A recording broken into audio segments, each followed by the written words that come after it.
Hai sahabat investor, Anissa here. Selamat datang di my YouTube channel. Dimana di YouTube aku ini, aku akan storytelling banyak hal tentang investasi sama kalian semua. Dan aku harapkan dengan video-video yang akan aku kasih ke kalian, itu akan bikin kalian melek apa sih sebenarnya investasi itu. Dan untuk pertama kalinya, hari ini aku ingin sharing sama kalian investasi zaman now. Kenapa sih anak-anak milenial itu harus paham investasi? Kenapa sih banyak banget orang-orang yang sekarang itu ngomongin atau bicara tentang investasi?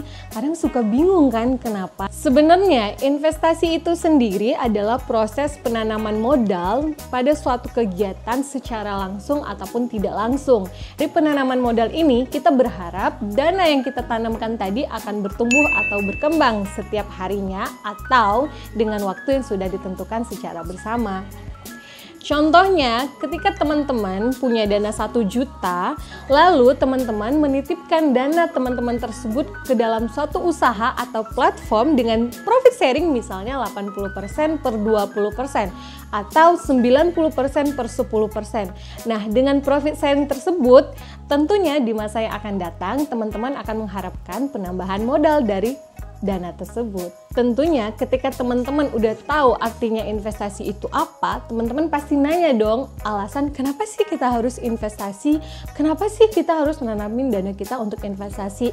Nah, aku akan kasih tahu sama kalian beberapa alasan kenapa kita harus investasi. Alasan pertama kenapa kita harus investasi adalah untuk dana darurat. Karena kita tidak pernah tahu kan ke depannya apakah kita akan terus bekerja atau kita akan kena PHK atau kita memutuskan resign dari bekerja. Lalu alasan kedua, kita berharap dengan berinvestasi kita bisa mendapatkan dana pasif atau dana yang bisa kita dapatkan selain kita bekerja atau dana pokok setiap harinya. Alasan lainnya kenapa kita harus investasi adalah untuk mengatasi inflasi, di mana teman-teman semuanya mungkin sudah tahu inflasi ini selalu terjadi setiap tahunnya dan selalu menggerus dana kita atau modal kita tanpa kita sadari. Contohnya saja, harga minyak goreng 5 tahun yang lalu yang mungkin hanya 10.000 saja per liter, namun hari ini sudah bisa mencapai 14.000 sampai 15.000 per liternya. Dan ini adalah salah satu contoh inflasi di mana apabila kita tidak investasi, tentunya dana kita akan terus berkurang setiap tahunnya. Alasan lainnya kenapa kita harus melek investasi adalah untuk mencapai tujuan keuangan kita. Tentunya setiap dari kita pasti mempunyai tujuan keuangan. Misalnya nih, kita mempunyai tujuan keuangan 5 tahun yang akan datang, kita akan pergi liburan kemana? Atau kita mempunyai tujuan keuangan beberapa tahun lagi untuk biaya pernikahan, untuk bangun rumah, atau beli kendaraan. Nah, tujuan keuangan kita tersebut bisa kita capai salah satunya dengan investasi. Nah, dengan alasan semua itu tadi, tentunya yang terakhir nih yang paling penting kenapa kita harus investasi adalah untuk penambahan modal dari yang kita miliki. Sama seperti yang saya contohkan yang pertama, ketika kita punya dana 1 juta, kita berharap di masa yang akan datang dana kita akan bertambah tanpa tergerus oleh biaya lainnya. Sebenarnya dari semua yang sudah aku sebutkan tadi sama kalian, masih banyak lagi alasan kenapa sih kita harus melek investasi. Seperti misalnya dana pensiun atau kita ingin aset kita bergerak lebih produktif, banyak sekali. Namun aku harapkan dengan beberapa alasan tadi, beberapa contoh dari alasan tadi, teman-teman bisa sedikit membuka mindsetnya kenapa sih harus investasi. Nah, tentunya di saat teman-teman udah paham investasi itu apa, lalu alasan kenapa kita harus investasi, pastinya teman-teman akan nanya lagi dong, kita harus investasi kemana? Di sini aku akan kasih tahu sama kalian beberapa contoh di mana kalian bisa investasi di lembaga-lembaga ini dan dengan resiko yang minim sekali. Yang pertama nih, teman-teman bisa investasi, teman-teman bisa masukin dana teman-teman ke deposito, di mana deposito ini bisa teman-teman dapatkan di bank sekitaran teman-teman. Nah, untuk deposito sendiri memang tidak memiliki tingkat pengembalian atau bunga yang lebih besar dibandingkan investasi yang lainnya, namun cukup menjanjikan karena resikonya sangat kecil dan bisa terbilang aman.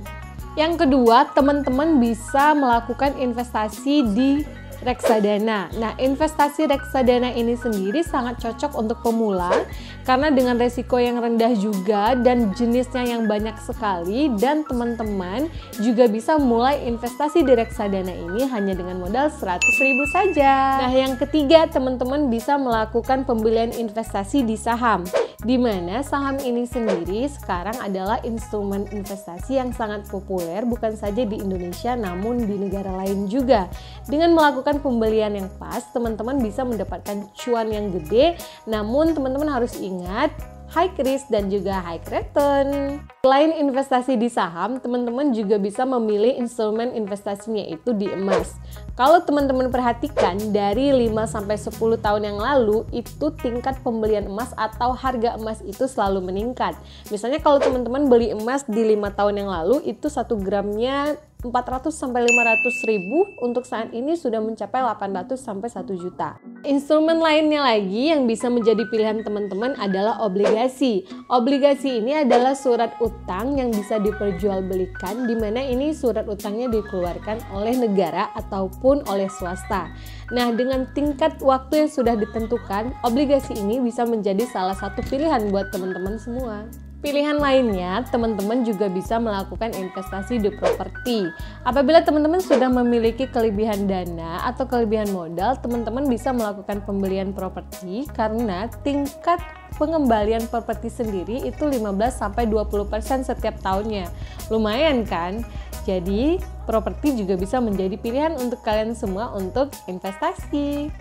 Terakhir, aku ingin kasih tahu sama kalian bisa investasi kemana sih? Kalian juga bisa lakukan investasi di peer-to-peer lending. Sebenarnya peer-to-peer lending ini terkesan baru, namun memiliki peminat yang luar biasa. Pada dasarnya, di peer-to-peer lending ini, Anda meminjamkan sejumlah dana ataupun uang yang Anda miliki pada salah satu usaha ataupun individu. Dari pinjaman tersebut, nanti investor akan mendapatkan pengembalian dan juga bunga dari pinjaman tersebut. Nah, untuk pinjaman di peer-to-peer lending sendiri, itu bisa mendapatkan tingkat keuntungan 12-16% setiap tahunnya, tapi teman-teman jangan lupa ya untuk investasi di lembaga yang sudah diawasi oleh OJK. Nah teman-teman, di video ini aku udah kasih tahu sama kalian sebenarnya apa sih investasi itu dan alasannya kenapa sih kita harus tahu investasi, kenapa sih kita harus melek investasi, dan selain itu aku juga kasih tahu ke teman-teman harus investasi di mana. Nah, aku harapin dengan video ini bisa membuka wawasan teman-teman dan bisa membuka mindset teman-teman tentang investasi itu apa. Sebenarnya investasi itu tidak semenakutkan seperti yang kita pikirkan, malah investasi itu bisa menguntungkan apabila kita pelajari benar-benar sebaik mungkin. Bye-bye!